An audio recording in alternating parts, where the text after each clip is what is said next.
Olá pessoal, bem-vindo ao meu canal de dicas de língua portuguesa para você ficar fera no nosso idioma. Eu sou o professor William Alves e já peço para você se inscrever no canal, curtir esse vídeo e ainda clicar no sininho para ficar aí atento às outras aulas que estão por vir, ok? E o tema da aula de hoje é concordância verbal. E aí eu preciso que você saiba da regra básica da concordância do verbo. Todo verbo, ele concorda em número e pessoa com o sujeito. Ah, professor, mas o que é o sujeito? O sujeito é tudo aquilo ou quem o verbo faz referência. O livro está sobre a mesa. Bom, o verbo está se referindo ao livro. O livro é o sujeito. O rapaz e a garota saíram. Quem saíram? O rapaz e a garota. Note que o verbo está fazendo menção ao rapaz e a garota. O rapaz e a garota são aí o sujeito da oração. Então veja que para você acertar a concordância do verbo, você precisa primeiro identificar o sujeito e fazer a concordância exata. Se o meu sujeito estiver no singular, o verbo vai ficar no singular. Se o meu sujeito estiver na primeira pessoa, você vai manter a primeira pessoa, na segunda ou na terceira. Quando o meu sujeito é simples, aquele que possui apenas um núcleo, moleza, porque a concordância é exclusiva com ele, né? Eu digo, por exemplo, que o guarda prendeu o ladrão. Veja que prendeu está fazendo referência ao sujeito guarda. É um sujeito simples, está no singular, está na terceira pessoa, então o verbo tem que estar também no singular e na terceira pessoa. Professor, e se eu colocar o verbo antes? Prendeu o ladrão, o guarda. O sujeito continua sendo guarda e a concordância será a mesma. O caso complica um pouquinho, pessoal, quando o meu sujeito passa a ser composto. E aí um sujeito composto é que possui mais de um núcleo. O guarda e o policial, veja que agora eu tenho dois núcleos, prenderam o ladrão. Bom, se o meu verbo estiver depois do substantivo composto, eu deverei utilizá-lo sempre no plural. Veja, o guarda e o policial prenderam. Mas e, professor, se eu quiser utilizar o verbo antes? Prenderam o ladrão, o guarda e o policial. O sujeito continua sendo composto e vocês notaram que eu utilizei no exemplo o plural. Mas o que você precisa saber é que você pode optar por utilizar no plural, como usei no meu exemplo, ou ainda concordar com o núcleo mais próximo.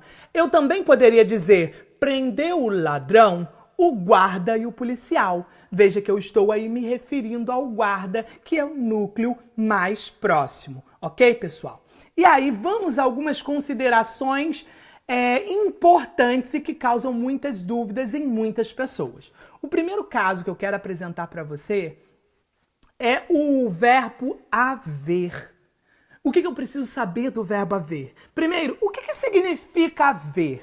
Haver pode significar existir, acontecer, ocorrer ou ainda fazer, no sentido de tempo decorrido, tempo passado.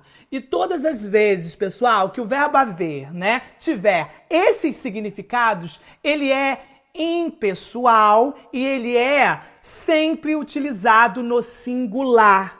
Presta atenção. Houve muitos acidentes. Eu usei o verbo haver no passado. E o verbo haver na minha frase tem o sentido de acontecer ou ocorrer. Então eu não posso jamais dizer houveram muitos acidentes. O verbo vai ficar sempre no singular. Eu digo, moro aqui há 10 anos. Mesmo que sejam 10 anos, pessoal, eu tenho que utilizar o verbo no singular, porque aqui o verbo significa fazer no sentido de tempo passado. Eu digo, há muitas inscrições para o curso. Ué, professor, mas você não falou muitas inscrições? Falei. Mas o verbo vai ficar no singular? Vai, porque o verbo haver nesta frase tem o significado de existe. Existir. Existem muitas inscrições, ok? Um dos verbos que você tem que prestar atenção é o verbo haver. Outro verbo é o verbo ser. O que você precisa saber sobre o verbo ser? O verbo ser, quando determina datas, horas ou distância, você sempre vai acompanhar a expressão numérica. Eu vejo muito erro nisso, hein, gente? Veja, hoje é 15. Hoje é 15 de janeiro. Não, hoje não é 15 de janeiro. Se eu estou usando o verbo ser, fazendo menção a datas, eu tenho que concordar com a expressão numérica. 15, gente, é mais de um, é plural. Então eu tenho que dizer que hoje são 15 e não hoje é 15. E isso vale para o presente, para o passado e o futuro. Veja, amanhã serão 16. Se hoje são 15, amanhã serão 16. E ontem? Ontem foram 14. Vocês perceberam que eu usei o plural tanto para o presente, passado e futuro? Se está falando de data, concorde com a expressão numérica. O mesmo vale para a hora, pessoal. Veja, ai meu Deus, já é 2 horas. Já é 2 horas? Gente, se eu estou usando o verbo ser, fazendo referência à hora, eu tenho que concordar com a expressão de número. 2 é plural, é mais de um. Então veja que eu só vou usar o verbo ser no singular quando eu fizer referência a uma hora. É 1 hora. 2, 3, 4, 5, 6 em diante, sempre serão são. São 4 horas, são 10 horas, são 19 horas, ok? Agora, e quanto ao meio-dia? É meio-dia ou são meio-dia? Pessoal, meio não chega a ser nenhum. Então é singular. Para com essa história. Já são meio-dia. Que são meio-dia o quê? É meio-dia. É 1 hora. Passou? São 2 horas, são 3 horas, são 4 horas. E o mesmo vale para a distância. Daqui a Volta Redonda são 10 quilômetros. Se eu digo 10, plural, expressão numérica, o verbo ser tem que acompanhar esse plural aí. Ok, pessoal?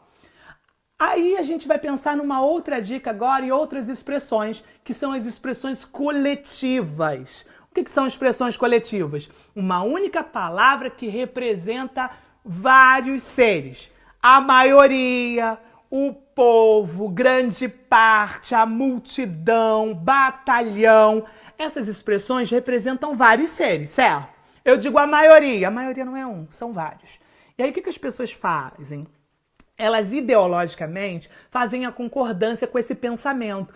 A maioria terminaram.